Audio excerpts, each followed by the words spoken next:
I'm Sarah Johnson. I live with my husband Michael and our two sons in a leafy suburb of Minneapolis, Minnesota. At 38, I work as a teacher at a local elementary school, while Michael, 40, is a programmer at an IT company. Our home is a two-story house with a spacious backyard. On weekends, we cherish family time, having barbecues in the backyard or enjoying picnics in the nearby park. Living this way, I realize we're leading a typical middle-class American life. Our eldest son, Ethan, is a bright and lively 6-year-old. He's popular at school, and friends often come over to play. But Ethan has a special ability that other children don't. Sometimes, he can read people's minds or foresee future events. At first, we thought Ethan's predictions were just coincidences or products of a child's imagination. But an incident when he was 4 years old dramatically changed our thinking. One day, Ethan suddenly burst into tears, saying, "Grandpa's going to heaven."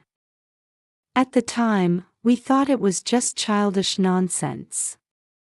However, 3 days later, my father passed away from a sudden heart attack. Since then, we've paid close attention to Ethan's words. Our younger son, Noah, is 4 years old and quite different from Ethan. He's quiet and calm, loving to read books or play with Legos, often engrossed in solitary play. The brothers get along well, and I'm grateful that Ethan often looks after Noah. Our family lives with mutual care and support. Sometimes we struggle to balance work and family, but Michael and I have overcome challenges together. Watching our children grow is our greatest happiness. No one could have predicted that our peaceful days would change completely after that fateful day. One Saturday afternoon, Michael and I were doing yard work in the backyard. Ethan and Noah were playing inside the house as usual. Suddenly, Ethan came running out to the yard, crying, "Mom! Dad! Noah's gone." At first, we thought he might be hiding somewhere in the house. But after searching everywhere, we couldn't find Noah. Anxiety began to spread in my chest. Michael and I split up to search the neighborhood, but Noah was nowhere to be found. Panicking, I called 911. The police arrived and took details about Noah's disappearance. A search began immediately, with neighbors helping out. Hours passed, but Noah wasn't found. The police started a wider search and asked local media for cooperation. Our entire community mobilized to search for Noah. As night fell, I held a sobbing Ethan, praying for Noah's safety. Michael tried desperately to stay calm, but fear and anxiety were visible in his eyes. "Noah, please be safe," I repeated in my heart. Even the next day, Noah wasn't found. The search continued, with the FBI joining the investigation. We held a press conference, appealing to the public for information about Noah. "Has anyone seen our son Noah? He's 4 years old, with brown hair and blue eyes. He was last seen wearing a blue t-shirt and jeans. Please, any information, no matter how small, could help us find our son." My voice was shaking, but I managed to get the words out. Michael held my shoulder, supporting me. The community's support was heartening. Neighbors brought food and looked after Ethan. The church community held gatherings to pray for Noah's safety. However, as days passed, we felt hope fading. The police reports were always the same, no new leads. Ethan started crying at night, saying he could sense Noah was scared. We tried to comfort him, but Ethan's words filled me with fear too. A week passed, then a month, and then a year. The search was scaled back, and media interest waned. But we never gave up. We kept putting up Noah's pictures around town and spreading information on social media. Every night, I went to Noah's room, hugging his stuffed animals and praying. "Noah, Mommy will keep looking for you. We'll find you, I promise." Our family changed a lot over this year. We smiled less and talked less. Ethan became less active, and his teacher told us he had become quieter at school. Michael and I's relationship was also strained by stress. We didn't blame each other, but grief and anxiety seemed to build a wall between us. Still, we couldn't give up hope. We believed Noah was safe and kept waiting for the day he would return. About a year after Noah's disappearance, Michael's sister Jessica came to visit us for the first time in a while. She hadn't shown her face much, probably sensing our grief. The doorbell rang, and when I opened the door, Jessica was standing there. "Sarah, it's been a while. How are you?" She smiled gently at me. "Jessica, thank you for coming.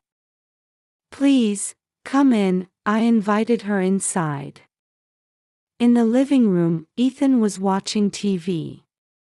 He looked a bit confused when he saw his aunt but quickly said, "Hello, Aunt Jessica." As Jessica approached Ethan to hug him, his expression suddenly changed, and he shouted, "This woman is hiding my brother." Those words froze me, Jessica, and Michael, who had just entered the room. Ethan was trembling, standing behind me as if hiding. "Ethan, what are you saying?" I asked, trying to stay calm despite my shock. "Noah is at Aunt's house." "I can tell," Ethan answered with a serious expression. Jessica's face turned red. "What are you saying?" "That's impossible," she raised her voice.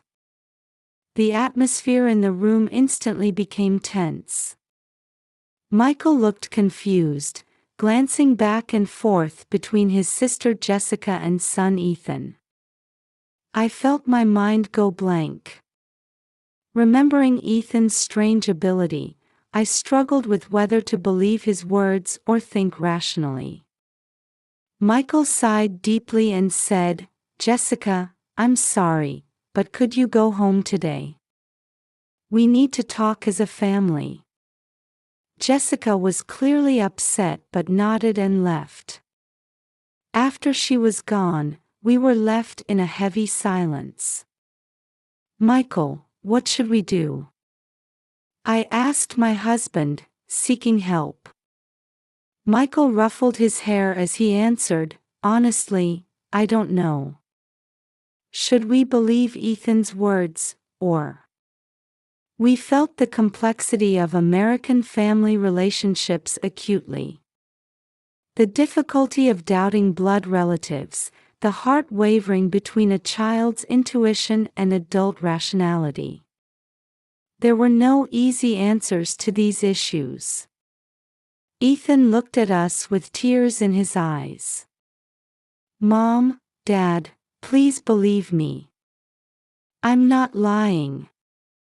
I hugged Ethan and said, "We understand, honey. Mom and Dad will think about this seriously."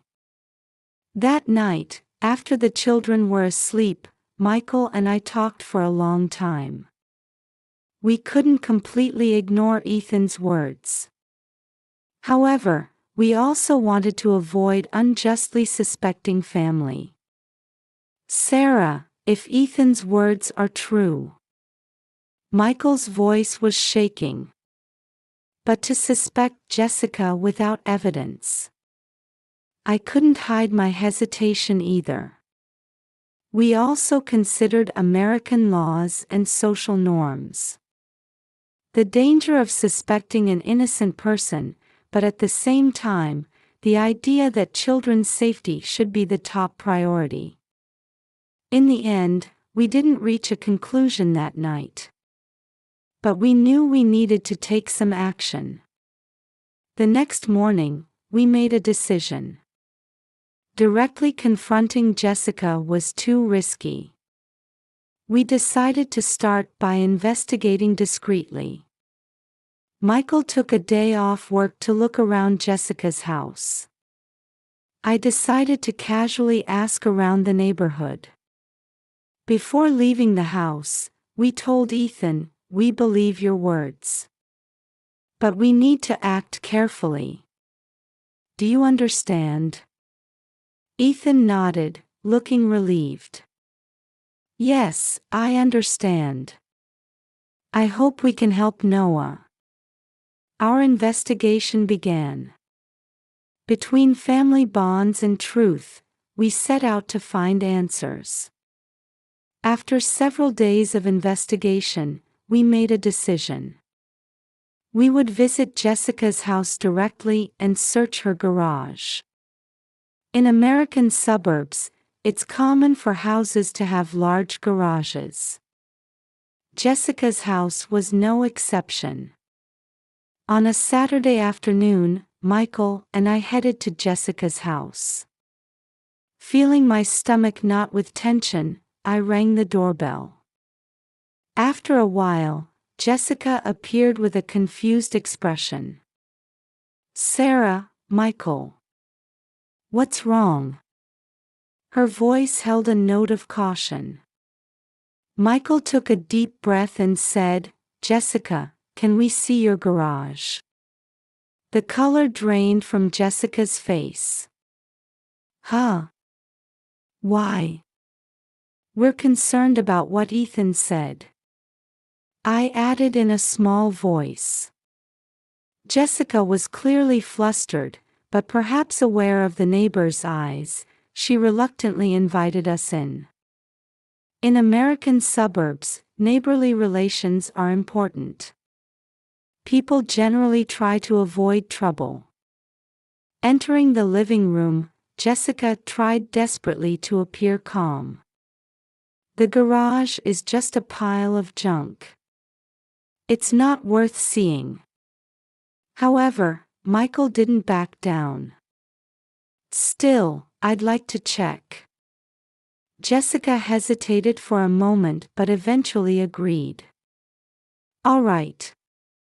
But there's really nothing there." Led by Jessica, we went through the kitchen towards the garage. As the door opened, my heart was pounding fiercely. The moment we stepped into the garage, musty air hit our noses. Cars, gardening tools, and old furniture were scattered about. At first glance, it looked like an ordinary garage. But Michael's sharp eyes caught something. "That door." He pointed to a small door in the back wall. Jessica hurriedly began to make excuses. "That's just a storage room. There's nothing." Michael cut off her words and started walking towards the door. Jessica desperately tried to stop him, but Michael's determination was firm. "Open it, Jessica." Michael's voice was shaking, but there was a strong will behind it.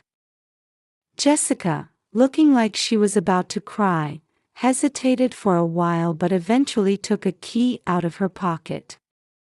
The sound of the key turning seemed unusually loud. As the door opened, a dark space spread before us. Just as Michael was about to enter, we heard a faint sound. "Is someone there?" I called out in a trembling voice. Then, a small shadow moved from the back. Michael took out a flashlight, and when he shone it, there was Noah, looking thin and frail. "Noah!" I cried out, rushing towards him without thinking. Noah was frightened at first, but when he recognized our faces, he burst into tears. "Mama! Papa!" We hugged Noah tightly. After a year apart, we were speechless. The tears wouldn't stop. Meanwhile, Jessica had collapsed onto the floor. "I'm sorry. I'm sorry," she kept repeating, sobbing. The air in the room was tense. The desire to protect Noah, anger towards Jessica, and fear of the gravity of the situation were all mixed together. Michael sighed deeply and took out his cell phone. "We have to call the police." At those words, Jessica cried even harder. But we had no choice. Holding Noah, I was overwhelmed by complex emotions. Relief that my son was safe, anger and sadness towards Jessica, and anxiety about the difficulties ahead. "It's okay, Noah. You're safe now." I gently stroked Noah's head. Noah nodded slightly and clung to me. His body was thin and trembling, but he was alive. While Michael called the police, we moved from the garage to the living room. Jessica followed, looking completely broken. The time until the police arrived felt like an eternity. We continued to hold our son, sensing the long road ahead of us. After the police arrived and we explained the situation, we learned about Jessica's motives. As she responded to police questioning, she began to speak tearfully. I wanted a child. But I'm infertile." We gasped at Jessica's confession. In American society, many couples struggle with infertility. Despite advances in medical technology, the emotional and financial burden is significant, and many people suffer. Jessica continued, "Even after treatment, it didn't work. But everyone around me had children." We could feel the weight of social pressure in her words. When I saw Noah, impulsively, she covered her face and began to cry violently. Listening to this confession, I keenly felt the challenges of mental health in American society. With appropriate counseling and support, perhaps this tragedy could have been prevented. Michael sighed deeply. "Jessica, why didn't you talk to us?" She answered in a small voice, "I was ashamed. I couldn't tell anyone." This incident highlighted the importance of family communication and the need for social understanding of mental health issues. After Noah's rescue, we headed to the hospital. While he was being examined by doctors, people from the community gathered in the hospital lobby. Voices of joy over Noah's safety could be heard everywhere. "Thank goodness, it's a miracle," even strangers were shedding tears. I strongly felt the unity of the American community. It's in difficult times that people support each other.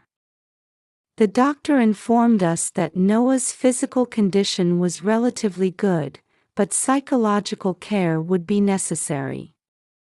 Professional support is crucial, the doctor emphasized. When we returned home, neighbors brought food and necessary supplies. Church groups also visited, offering spiritual support. Ethan was overjoyed to be reunited with his brother, jumping up and down. "Noah, I'll never let you go again," he said, hugging him tightly. It warmed my heart. Through this experience, I deeply felt the importance of professional care and community support. I realized that while a single family might not be able to overcome such difficulties alone, with help from others, we can overcome anything. Several weeks after the incident, our family was gradually trying to return to normalcy. However, the impact of the trauma was significant, especially with Noah's continued night terrors. During this time, Jessica's trial was also progressing. The court, considering her mental state, ordered treatment in a mental health facility rather than prison. While we had mixed feelings, we tried to understand that this was the best path for Jessica. In America, family therapy and counseling are common in such situations. We too began our journey of recovery, guided by professional advice. Once a week, the whole family visits a therapist. There, we put our feelings into words and understand each other's pain. When Ethan confided, "I want to cry when Noah cries," I felt the depth of our family bond. We also had individual counseling sessions. Noah gradually regained his smile through play therapy. Michael and I also received couples counseling. By frankly discussing our emotional ups and downs and feelings for each other after the incident, our relationship deepened. "Sarah, I'm so glad you're here," Michael said, and I couldn't stop my tears. The American health insurance system was also a great support, allowing us to continue these treatments consistently. There were tough days, but as we all moved forward together as a family, smiles gradually increased. Now, 5 years after the incident, our family has grown significantly. Noah is happily attending elementary school and even excelling on the soccer team. Although he occasionally fears memories of the past, he overcomes them with family support. Ethan has grown into a good big brother who protects his younger sibling, and he's become a trusted figure at school. His special ability is now an important element that deepens our family bond. Michael and I's relationship has become even stronger than before. Overcoming difficulties has deepened our trust and love for each other. Our connection with the community has also strengthened. Interactions with neighbors have become an essential part of our lives. We have more opportunities to express our gratitude, saying, "Thanks to all of you, our family has become stronger." We also realize the importance of America's social support system. Ongoing counseling and participation in support groups continue to aid our recovery.